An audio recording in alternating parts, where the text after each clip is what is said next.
عاملين ايه؟ بص، في اوقات هتحس نفسك جامد قوي، وان انت فاهم كل حاجه، وان انت شاطر جدا. الاوقات دي خداعه. يعني ايه؟ يعني اوعى في يوم من الايام تخلي الشطاره اللي انت حسيت بيها دي او الذكاء اللي ربنا اداهولك، ماشي، ان ده مؤشر ان انت هتنجح، او ان ده كفايه.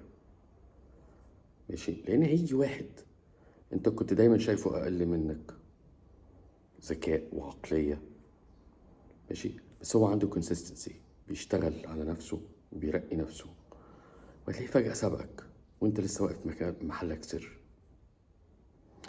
لازم تفهم ان لو ربنا يديك ميزة معينة والميزة دي تخليك تتميز عن اللي حواليك، الميزة دي محتاجة انك تحافظ عليها وترقيها وتعلى بيها، ساعتها بس هتاخدك وتعلى.